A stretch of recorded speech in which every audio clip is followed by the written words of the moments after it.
Assalamu alaikum. My name is Sakina and today we will start our Pak study lesson, Pak study of Sindh Board. Now first chapter, chapter number 1, the establishment of Pakistan, यानी कि पाकिस्तान की जो establishment हुई थी उसके बारे में हम पढ़ेंगे। इस चैप्टर में डिटेल से हर एक टॉपिक को पढ़ेंगे और इस चैप्टर का जो राइटर था वो था प्रोफेसर साहबजादा अब्दुल रसूल। ओके, ये जो इसका राइटर है आप देखिए यहाँ पर भी देख सकते हैं, प्रोफेसर साहबजादा अब्दुल रसूल। ठीक है, ये इसका राइटर है। तो मैंने आप लोग को राइटर भी बता दिया, आप लोग को याद रखना चाहिए ताकि एमसीक्यूज में अगर ये क्वेश्चन आ जाएगा ये इस चैप्टर का राइटर कौन था तो आप लोग को पता चल जाए कि हाँ मैंने पढ़ा था कि इस चैप्टर का राइटर कौन था। अब हम शुरू करते हैं अपना first chapter, the establishment of Pakistan. Pakistan came into existence on August 14, 1947। ये तो हर किसी को पता है कि पाकिस्तान जो है 14 अगस्त 1947 को वजूद में आया इस दुनिया में, इस दुनिया के नक्शे में। It is necessary to take into account briefly the intellectual, social and religious revolution brought about by Islam in this region for the proper understanding of the objectives of its establishment। अब इसके अंदर हम बताया गया है कि पाकिस्तान की जो इस्टेब्लिशमेंट हुई थी इसके अंदर अगर आप लोगों को समझना है कि पाकिस्तान की इस्टेब्लिशमेंट क्यों हुई थी तो आप लोगों को ये बात लाजमी याद आप लोगों को समझनी है कि साउथ एशिया में जो जब इस बात पर गौर व फिक्र की गई कि हिंदू मत और जो मुसलमान इन दोनों को जब कंपैरिजन करवाया गया तो बहुत सारी चेंजिंग मिली, यानी कि सोशल में भी और इसके साथ साथ मज़हब में भी बहुत सारी चेंजिंग उन्हें मिली। ये देखिए लिखा हुआ ना, लिखा हुआ सोशल एंड रिलीजियस। अब कि इन चीज़ों में बड़ा उनको डिफरेंस मिला, तो ये बहुत बड़ी वजह थी। उन्होंने कहा कि इनका रहन सहन और मुसलमानों का रहन सहन जो है बहुत डिफरेंट है। अब जब दो कौमें बहुत डिफरेंट तरीके से रहती हों, उनका सिस्टम ही अलग हो, तो वो कौमें तो कभी साथ रह ही नहीं सकती। In fact, these conditions provided the real background and gave impetus to the movement for Pakistan। अब इसके अंदर क्या बात बताई गई है? इसके अंदर ये बात बताई गई है कि जब इस पर गौर व फिक्र हुई, ठीक है, अब इसके अंदर चेंजिंग को नोट किया गया तो इससे ये बात पता चली कि पाकिस्तान का जो बनने का मकसद था, यानी कि पाकिस्तान की जो इस्टेब्लिशमेंट हुई थी वो इसी वजह से हुई थी। अब आगे पढ़ते हैं। Arab traders had established commercial contacts with South Asia from the ancient times।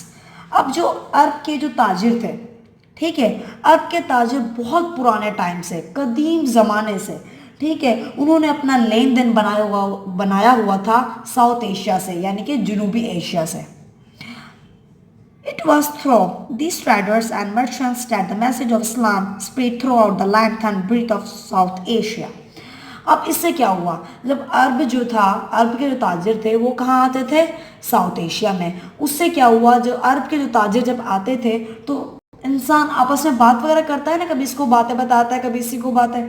तो जो अरब के ट्रेडर्स थे, ताजिर थे अरब के, उन्होंने क्या किया, इनके ज़रिए ही साउथ एशिया में इस्लाम की जो दावत थी, यानी कि इस्लाम फैलना स्टार्ट हुआ। अब देखते हैं, इस्लाम फैलना स्टार्ट नहीं, ये कह सकते हैं कि इस्लाम जो है वहाँ पर फैला। Local people were greatly impressed by the teaching of the new religion, but the regular preaching of Islam took place after the invention of Sindh by Muhammad bin Qasim, who defeated Raja Dahir in 712 AD. And after that, the religious scholars and saints started coming into South Asia in the large number to guide the people to the new path। अब जो वहाँ पर जो लोग रहते थे common, ठीक है, कॉमन जैसे लोग हैं वहाँ पर, एक होते हैं अमीर, एक होते हैं जो सेंटर वाले जो होते हैं, ठीक है। अब जो कॉमन लोग थे वहाँ पर, वो जो इस्लाम की जो दावत थी उससे बड़े इम्प्रेस हुए, उन्हें बड़ा अच्छा लगा कि इस्लाम बहुत अच्छा मज़हब है और यहाँ पर सबको इक्वालिटी मिलती है और उसके साथ साथ अमन है, सुकून है इस मज़हब में। तो इन लोगों ने क्या किया, उनको पसंद तो किया, लेकिन जो इस्लाम की जो प्रीचिंग हुई थी, यानी कि इस्लाम की जो दावत मिली थी, इस्लाम को जो प्रॉपर तरीके से हर चीज़ गाइडलाइन दी गई थी, वो तब हुई थी जब मोहम्मद बिन कासिम ने राजा दाहिर को 712 ईस्वी में हराया था। उसके बाद यहाँ पर जो अल्लाह के बहुत बड़े बड़े प्यारे थे वो साउथ एशिया में आने लगे और लोगों को उन्होंने क्या किया, गाइड किया एक नए तरीके से कि भाई इस तरह है इस्लाम में, ये सारे सिस्टम है। जैसे कि अल्लाह के प्यारे से मुराद यहाँ पर ये है, जैसे लाल शहबाज कलंदर, ठीक है, इनका नाम तो आप लोगों ने सुना ही होगा। ये और इनके साथ साथ और भी बहुत सारी जो थी अल्लाह ताला की प्यारी हस्तियाँ थी, आई मीन सेंट्स थे, वो जो है वो आने लगे और यहाँ पर इस्लाम की दावत दी। अब ये भी हम लोग आगे जाकर डिटेल में पढ़ेंगे कि कौन कौन से अल्लाह ताला के प्यारे थे जो आए थे, उन्होंने ये इन्फॉर्मेशन सबको दी थी। ये भी इंशाल्लाह आगे जाके हम लोग पढ़ेंगे। हमारा फर्स्ट टॉपिक हो गया, अब हम सेकंड टॉपिक पढ़ते हैं। सेकंड टॉपिक है conditions of South Asia before the advent of Islam. जो इस्लाम आने से पहले, साउथ एशिया में इस्लाम आने से पहले साउथ एशिया की यानी कि जनूबी एशिया की क्या कंडीशन थी।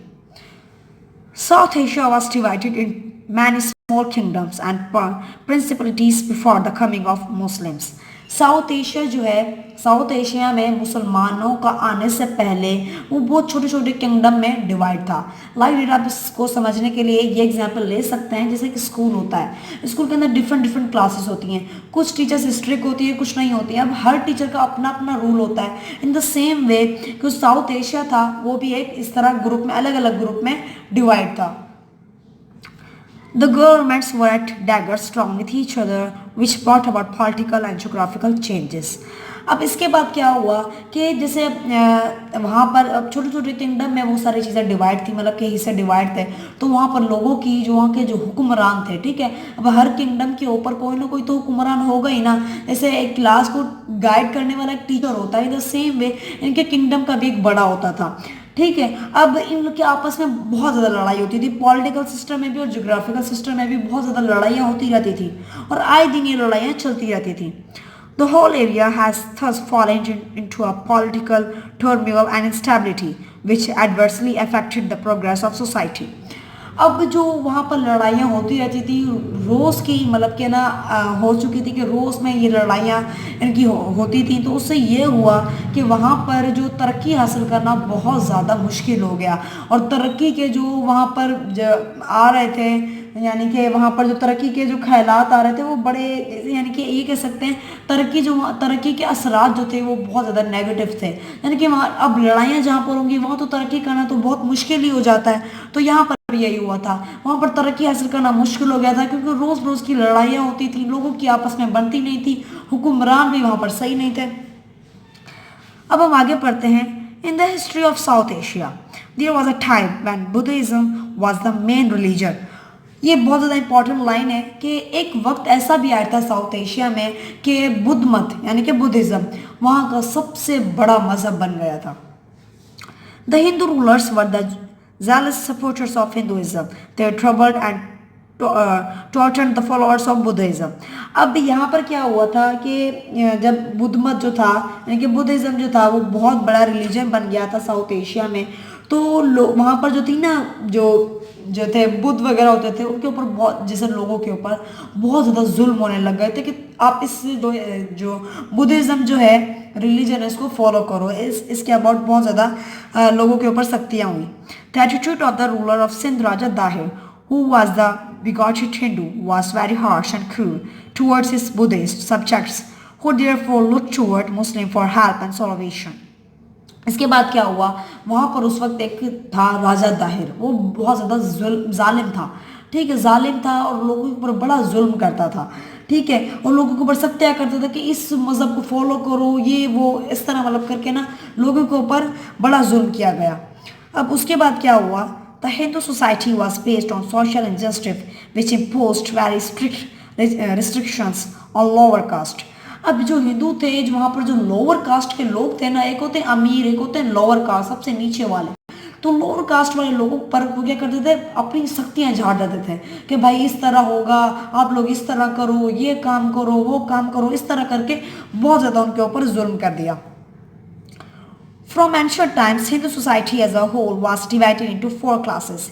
Each class is termed as a caste. The caste system was a rigid and immutable structure of society. The following were the 4 main castes. اب وہاں پر کیا ہوا کہ بہت پرانے زمانے سے ہی وہاں پر ایک سسٹم بنایا گیا، اس سسٹم کا تھا کاسٹ سسٹم۔ کاسٹ سسٹم سے مراد یہاں پر یہ ہے کہ وہاں پر 4 ذاتیں تھیں، یعنی کہ 4 کاسٹ تھیں، ٹھیک ہے۔ وہ بڑی اس میں سے اب ہم پڑھیں گے کہ اس 4 کاسٹ سسٹم میں ایسا کیا تھا۔ اب جو یہ 4 جو ہے نیچے لکھی ہوئی ہے وہی کاسٹ سسٹم ہے، دا برہمنس اور دا پریسٹس۔ اب یہاں پر یہ ہے کہ فرسٹ جو ہے کاسٹ ہے برہمن کی ہے، ٹھیک ہے۔ اب ہم پڑھیں گے کہ برہمن کا کیا رول تھا اور جو ہے برہمن کے اوپر کیا ڈیوٹی تھی اور باقی جو کاسٹ سسٹم ہوتے تھے ان کے اوپر کیا ڈیوٹی تھی۔ اب سیکنڈ ون ہے دا کشتریاس اور the class of various commanders and the kings. اب جو سیکنڈ کاسٹ تھی وہ تھی کشتریاس کی تھی، ٹھیک ہے۔ اب یہ بھی ہم پڑھیں گے کشتریاس کیا کرتے تھے۔ اب تھرڈ ون تھی ویشیاس اور دا آرٹیشنس اینڈ ٹریڈرس۔ اب تھرڈ ون تھی Vaishya and the last one تھی دا شودرس، دا lowest and the مینسٹ of all, اور جو لاسٹ ون تھی وہ تھی شودراس، جسے شودراس کہتے ہیں انگلش میں، شودر کہتے ہیں اردو میں۔ The Brahmins formed the religious class and therefore was very powerful and influential. They were experts in the Vedic knowledge of performance of religious rituals. They were held in high esteem and treated as a pious man. اب یہاں تک میں نے پورا پڑھا ہے۔ یہ جو جتنا بھی کام تھا نا یہ سارا ہوتا ہے برہمنس کا۔ برہمن جو تھے وہ سب سے اونچے جو تھے نا کاسٹ سسٹم میں، سب سے اونچے لیول پر جو تھے وہ برہمن تھے، جو فرسٹ ہم لوگوں نے پڑھا تھا۔ ان کو بہت زیادہ رسپیکٹ دی جاتی تھی وہاں پر سوسائٹی میں، اور اس کے ساتھ ساتھ ان کو جو ریلیجیس اور ان کے رسم وغیرہ ہوتی ہیں نا، ان سسٹم میں سب سے زیادہ نالج برہمن کو ہوتی تھی، اور ان کو بہت زیادہ مطلب کہ نا عزت دی جاتی تھی۔ اب سیکنڈ ون جو تھی وہ کشتریاز ہے، اس کا پڑھیں گے۔ Security of the country was in the hand of Kshatriyas who maintained law and order and defended the people and the state۔ اب جو سیکنڈ جو سسٹم تھا نا، جو مطلب کہ سیکنڈ جو کاسٹ ہے وہ تھی کشتریاز۔ کشتریاز کے ذمہ یہ بات ہوتی تھی کہ وہ ملک میں امن لائیں گے، ملک کو مطلب کہ نا فتح حاصل کرنے کے لیے کہہ سکتے ہیں ہم لوگوں کو، مطلب یہ جتنے بھی کام ہوتے تھے نا وہ سب کو کون کرتے تھے؟ وہ کشتریاز کرتے تھے۔ اور اس وقت ساؤتھ مطلب جب وہ سسٹم چل رہا تھا اس وقت ان 2 جو کاسٹ سسٹم تھی نا ان کو بہت زیادہ رسپیکٹ دی جاتی تھی۔ یہ اونچے جو مطلب کاسٹ سسٹم ہے ہم لوگ کہہ سکتے ہیں، باقی جو نچلے والے 2 تھے نا ویشیا اور شودرس، وہ سب سے زیادہ کم لیول پر تھے، اور جو برہمنس اور جو کشتریاز جو تھے نا یہ سب سے بڑے لیول پر تھے۔ اب ہم آگے پڑھتے ہیں، کہاں پر تھے؟ یہاں پر تھے rulers, aristocrats, soldiers and others belong to this caste. Both of these castes enjoy high status and considerable influence. ٹھیک ہے، یہ تو میں نے آپ کو پہلے ہی بات بتا دی، ٹھیک ہے۔ The remaining 2 castes, the Vaishyas and the Shudras, were leading a miserable and wretched life. They are the people of upper caste. They had no basic, sorry میں نے غلط لائن پڑھ دی، they had no basic rights. اب جو last والی جو تھی ویشیاز اور شودرس، یہ جو تھی ان کو بہت ان کی تنگ زندگی تھی، سکون والی نہیں تھی، مطلب کہ ان کی زندگی میں جو مطلب چلتا تھا ان کے اوپر ظلم ہوتا تھا، جو بڑے تھے ان کے اوپر ظلم کرتے تھے، اور مطلب کہ نا ان کو مقام مطلب نہیں دیا گیا، وہ عزت نہیں دی گئی جو ہر انسان کو دینی چاہیے تھی، اور ان کو بیسک رائٹس بھی نہیں ملے، یعنی کہ ان کو جو بیسک جو انسان کا جو حق ہوتا ہے وہ بھی نہیں ملا۔ Even in the eye of law, they were not equal to the people of our upper caste. اب قانون کی نظر میں بھی یہ جو تھے اپر کاسٹ یعنی کہ برہمن اور کشتریاز کے معاملے میں بھی، مطلب لا کی نظر میں، قانون کی نظر میں بھی یہ چھوٹے سمجھے جاتے تھے۔ If a Shudra heard the word of holy Vedas, they have a punishment put molten lead into ears. اب آپ کو پتہ ہے ان کے اوپر کتنا ظلم ہوتا تھا؟ جو شودراس ہے، جو سب سے لوور کاسٹ میں آتے ہیں، ان کے ساتھ یہ ہوتا تھا کہ شودراس اگر جیسے یہ بڑے کی ذات ہیں ان کی اگر آواز بھی سن لیتے تھے تو ان کے کانوں میں گرم سیسا ڈالا جاتا تھا۔ سیسا ہوتا ہے لوہے کو پگھلاتے ہیں نا، تو جو لوہے کو پگھلاتے کتنا گرم ہوتا ہے، ہاتھ جل جاتا ہے، تو وہ لوہے کو پگھلا کے وہ کانوں میں ڈالتے تھے کہ تم لوگوں نے ہماری آواز کیسے سنی۔ اتنا ظلم ہوتا تھا ان کے اوپر۔ اب شودراس usually lived outside of the 4 walls of the society. شودراس تقریباً جو ہے وہ جیسے شہر کے باہر رہا کرتے تھے، ان کو یہ بھی حق نہیں تھا کہ تم لوگ شہر میں رہ سکتے ہو۔ There were no intermarriage among the different castes. اور ان کے اندر یہ سسٹم بھی تھا کہ یہ جو ہے نا شودراس جو ہیں جیسے وہ کسی اور کاسٹ میں شادی نہیں کر سکتے۔ अब यह caste were hereditary, therefore there were no way out of it. Once born a Shudra, always a Shudra. अब इसके अंदर ये था कि अगर ये हेरिडिटी में था कि अगर एक शूद्रा मतलब सबसे लोअर कास्ट में है तो वो हमेशा लोअर कास्ट ही में उसकी शादी होगी, वो हमेशा वही रहेगा, वो कभी भी बड़े लेवल पे नहीं आ सकता। अब हम आगे पढ़ते हैं कि आगे क्या है कि इनके जुल्म की आगे इंतहा क्या थी, कि इन्होंने कितने जुल्म किए थे लोगों के ऊपर। अब है intolerance and narrow mindedness and the plight of Hindu society. Women were given the lowest position. अब यहाँ पर क्या है, यहाँ लोगों में तंग नजरी थी, नैरो माइंड के लोग थे। तो यहाँ पर उन्होंने क्या किया, जो औरतें होती थी ना वुमेन, जैसे औरतों को सबसे जो लोअर मकाम था ना बहुत कम समझा जाता था। यानी कि ये कहना गलत नहीं होगा कि जैसे कि औरत को पाँव की चप्पल्स कहते हैं, चप्पल कहे ना, पाँव की चप्पल, उस तरीके से समझा जाता था। मतलब इतने लोअर जो थे ना, लोअर वे में एक औरत को समझा जाता था, बल्कि हकीकत में तो नहीं है बट उस वक्त ये समझा जाता था। A widow was never allowed to marry again. एक बेवा को कभी भी शादी करना अलाउ नहीं होता था। यानी कि एक दफ़ा उसका हस्बैंड मर गया तो कभी वापस शादी नहीं कर सकती। It was a common practice for a wife to burn her life along with the dead body of her husband. This system was called suti. अब ये बेवा को तो इन चीज़ों की मतलब क्या, जैसे कोई लड़की है, उसका हस्बैंड मर गया, ठीक है, उसके हस्बैंड की मतलब कि डेथ हो गई, उसके अगर हस्बैंड की डेथ हो गई ना तो उसके ऊपर इतना जुल्म करते थे कि उसके हस्बैंड को अगर जलाया जा रहा है उसके साथ साथ उसको भी जला देंगे, जबकि वो जिंदा है फिर भी उसको जला देंगे। और इस रस्म को नाम दिया गया था सूती। ये रस्म ये भी आप लोग को याद रखनी है, ये बहुत इंपॉर्टेंट है एमसीक्यूज़ के लिहाज से कि सूती क्या था, और ये चीज़ आप लोग को याद रखनी है, एमसीक्यूज़ में ये आ सकता है। These were the general condition under which Muslims came to South Asia.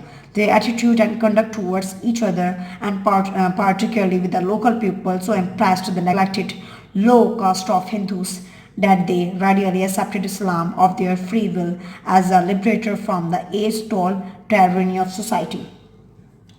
अब जो ये हालात चलते थे जो मतलब कि साउथ एशिया में, तो उसके बाद मतलब लोगों को जब इस्लाम वगैरह की दावत वगैरह मिली तो उन्होंने ये इस्लाम से बहुत ज़्यादा मुतासिर हुए, क्योंकि कोई इंसान अगर इतनी टफ ज़िंदगी गुजार रहा होगा और उसे आकर कोई इतना बताए कि भाई इस्लाम में ये है, अमन है, सुकून है, हर किसी को इक्वालिटी दी जाती है, इंसाफ होता है, तो उसको तो ये सिस्टम पसंद आएगा ना। तो इस पैराग्राफ की मैं अभी बता रही हूँ आप लोगों को बात कि इस पैराग्राफ में क्या बताएगा। जब लोगों को दावत दी गई इस्लाम की तो वो इम्प्रेस हुए, ठीक है, ये देखें लिखा हुआ है ना कि ये एक्सेप्टेड इस्लाम और ये सारी चीज़ें इनसे, ये देखें impress the neglected low caste के लोग थे, वो तो ज़्यादा इम्प्रेस हुए, तो उन्हें अच्छा लगा था और इन्होंने इस्लाम को एक्सेप्ट किया था और इस्लाम इसी तरह ही वहाँ पर स्टार्ट हुआ था। अब हम जो नेक्स्ट टॉपिक है इंशाल्लाह वो पढ़ेंगे, impact of Islam on the south Asian society. इंशाल्लाह नेक्स्ट वीडियो में हम ये कवर करेंगे। आज तक के लिए इतना ही। Thanks for your time.